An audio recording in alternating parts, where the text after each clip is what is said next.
right. Good afternoon, everybody. I'm glad you can join us today. It's a little fresh, late introduction. Press conference basically announced that this morning, environmental New York ENCON and 3 residents filed a lawsuit in federal court in the Southern District of New York concerning the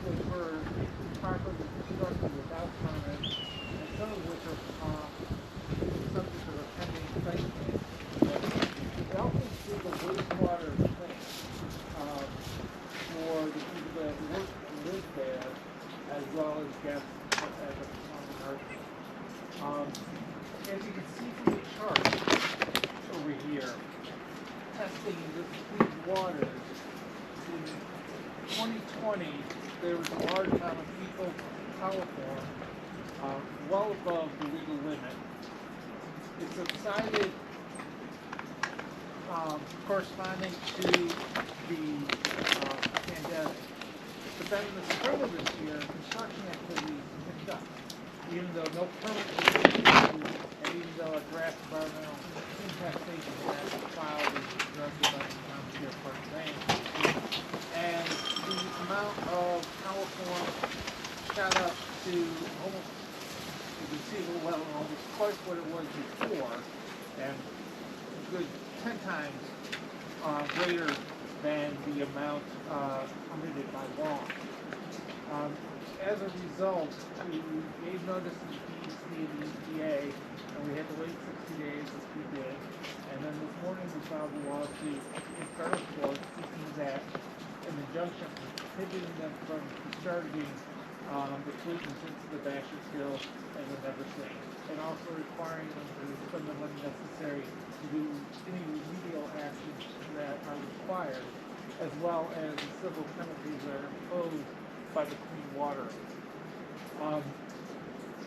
This is obviously a very beautiful area. The people here rely on these waterways for recreation and for just the quality of life. And to have a large property owner, for lack of a better word, kind of thumb their nose at what is required by law and pollute these rivers is a shame. So we brought this to lawsuit. We're hoping to get relief from the court. We have tried, the local municipalities, we've tried local courts. They don't really seem to have the resources to address the problems being created by the drainage. So with that, I would like to, I don't know if any of the plaintiffs, Alex, would like to say anything, or? But yes. Just to keep it brief.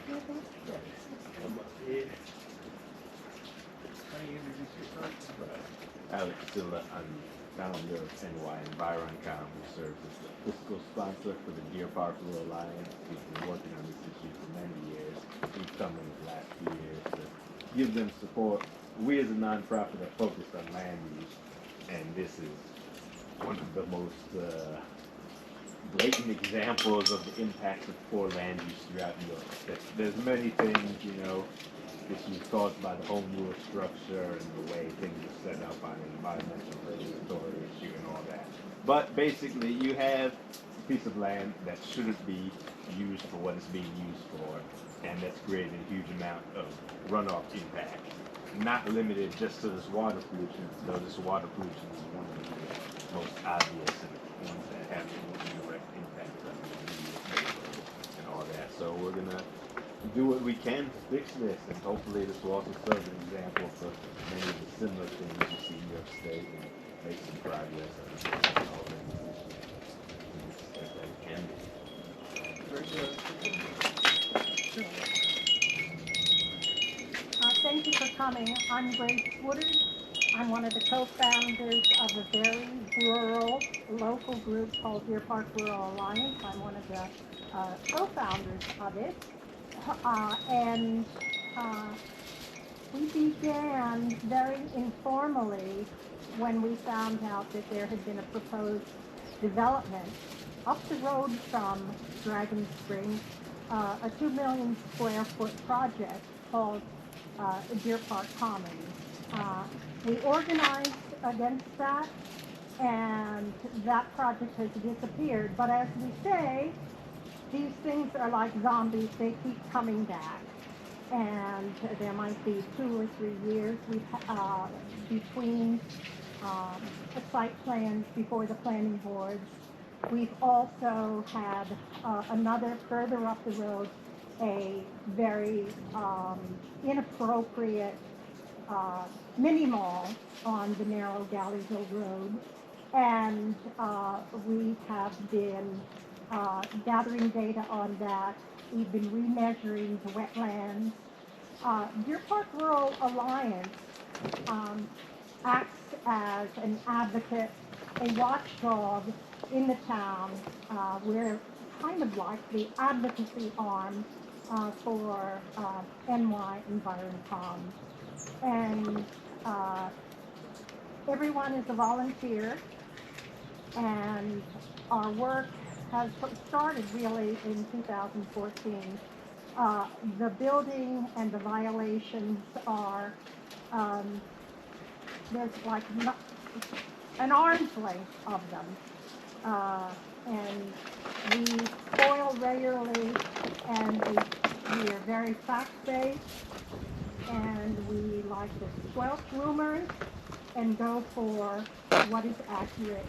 And it's a little bit of a David and Goliath situation here, but we keep going. Following up on one thing she said, you got to really hand it to this group because they are fact-based. They've been very diligent in testing the water and having the water's the samples being tested or measured at a professional laboratory. They have the results. They have certified. They've been doing this ongoing for 2 years now. They're the ones that found this. It's not something that's necessarily visible from the eye, by the eye, and they're the ones that were able to discover that this is something. And so without their efforts, the pollution would have been ongoing and ignored and continued and exacerbated. So I've got to really hand it to their diligence in this matter. Bob, would you like to say some words? Or Bob is our host today. This is his beautiful home, and it's obviously directly affected. Yeah, my name is Bob Major, and I've been here 35 years. And I've been watching Dragon Springs pollute this river, construction, and heavy rainfalls and mud coming down, and sewer pipes being drained into in 2015. So I'm very happy that this procedure is now moving along, because it's time. It's time that we stood up and said, this is enough. That's all. I appreciate everything that's being done. Thank you. So with that, I'd like to, if there's any questions anybody has with regard to the lawsuit or the situation. Is the high coliform levels, is that the result of too many people using a too small sewage system? It's partially that, but it's also partially not running the sewage system correct. It's got to be, if they were doing it and containing it and operating it properly, then maybe you wouldn't have a problem. Because obviously we haven't had an opportunity to conduct the wastewater treatment plant yet. That would be part of the lawsuit to see exactly what's causing it. But I don't think there's any doubt that this is where the pollution is, and this is where the compound is. One is causing the other. So part of the benefits of the lawsuit is we will be able to do some investigation as to the complaint mentions does the runoff directly affect the river sink, or is that by virtue of the Basher Hill flowing into the? By the Basher Hill flowing.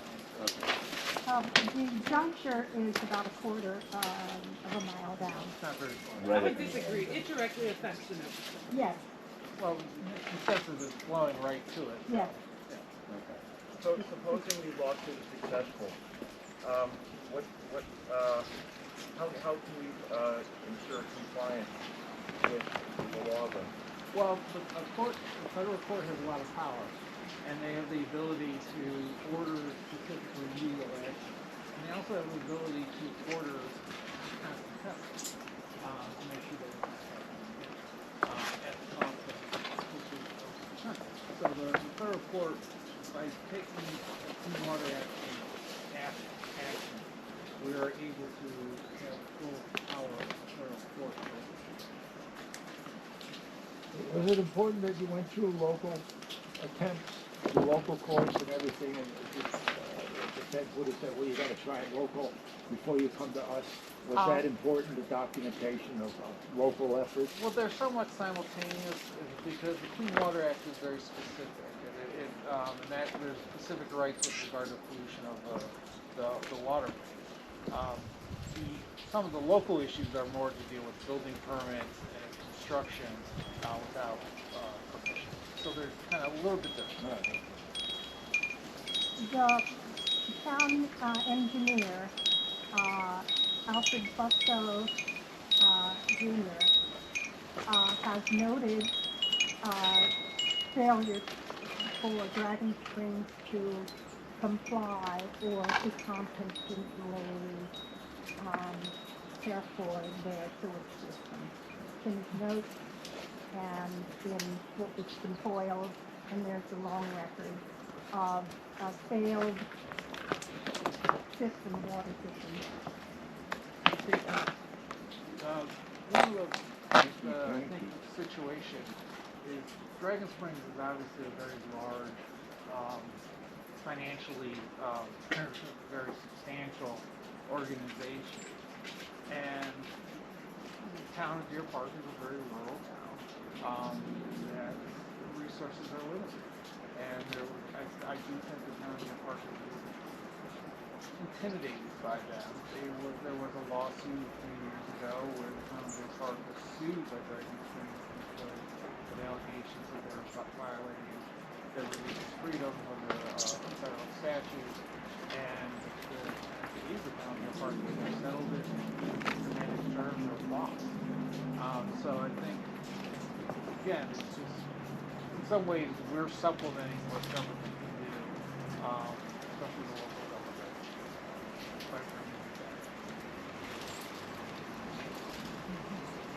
Any other questions? Well, on that issue, on that aspect of it, the DEC's been negotiating a consent order Correct. for all these violations for a while. Can that achieve the same thing that you're trying to do? No, we've been in contact with the DC. We were obligated. The things that they're seeking in the consent order is not related to runoff. So we are safe. And that consent order has been going on for over a year. We are obligated to, if you will, look at these comments. And it's possible that we'll.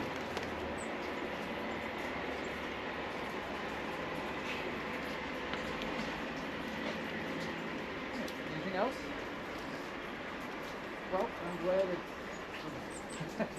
January. We were holding a press conference for Southside in January. Whether that was such a great idea or not, but we got a nice turnout, and I really appreciate everybody coming. And if you need any additional information, I believe our contact information is on the press release, and I'd be happy to talk to you. Yes, there's And if you like, you can walk up and the Dragon Springs. Greg, do you want to tell everybody how they can help your two organizations financially? yeah. Why not? Right. You know, we have a website, takes donations, and go on Facebook, donate. Pretty much anything if you can find it. There should be a way, you know. Send us a check, credit card, and mailing address in there. What is the website?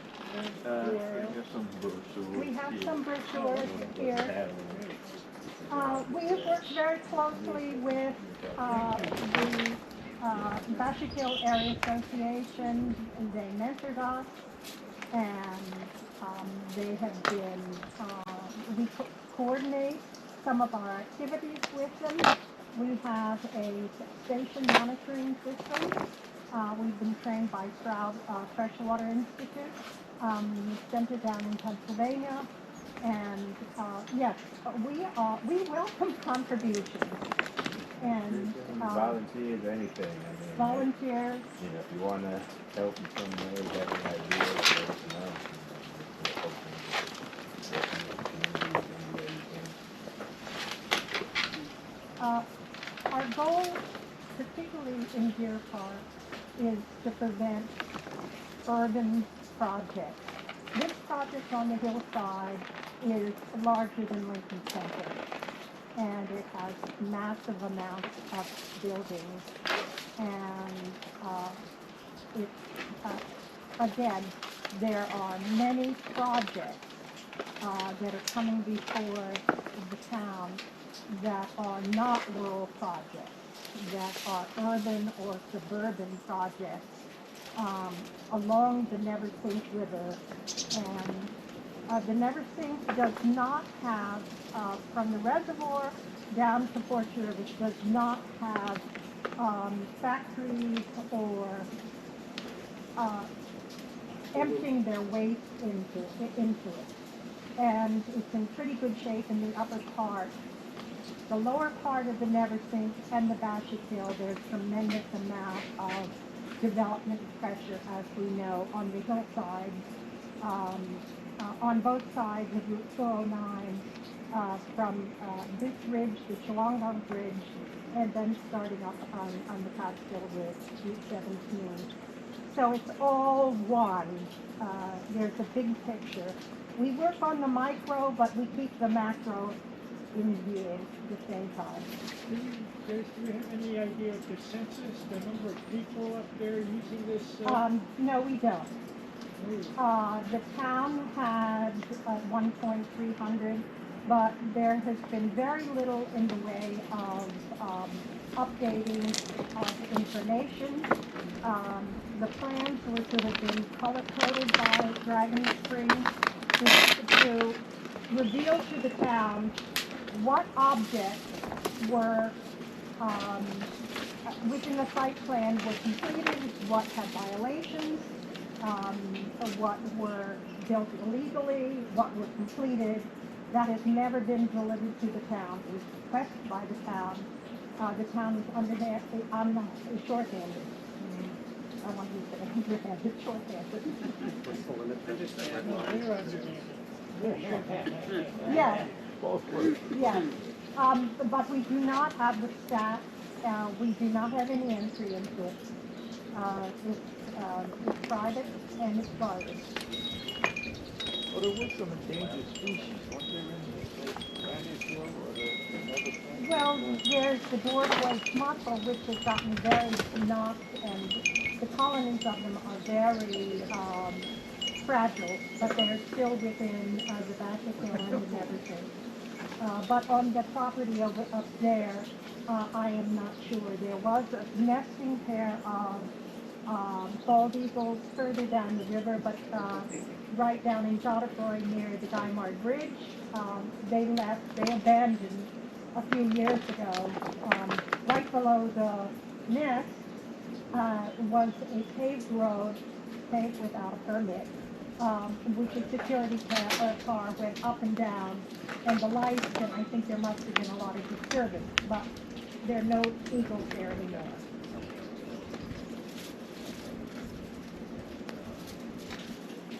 Is there no protection for the new or the brown-nosed bat, or they're kind of back burner guys?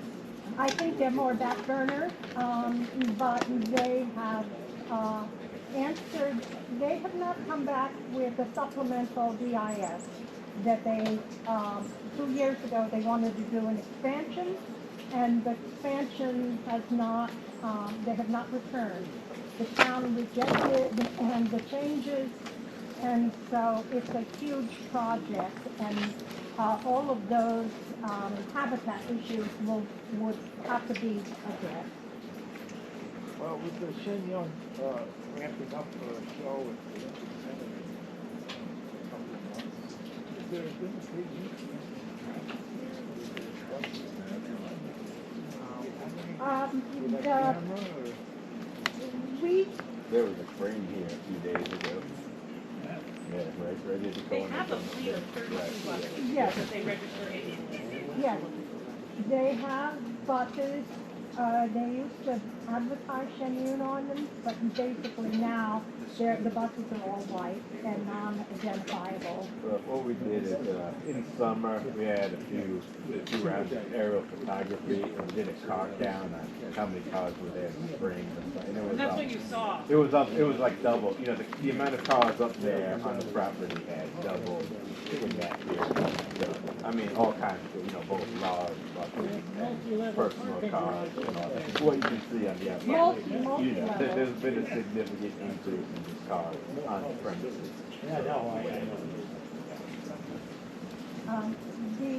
There are several tributaries, and what tributaries right diagonally up this way that goes by their entryway has been the one that has been the most glaringly polluted with construction materials and big yellow streams coming in. In 2019, there were 3 huge pollution incidents within a 3 months in the winter. And that is open runoff and concrete slurry was dumped in, a lack of proper fencing and hay bales,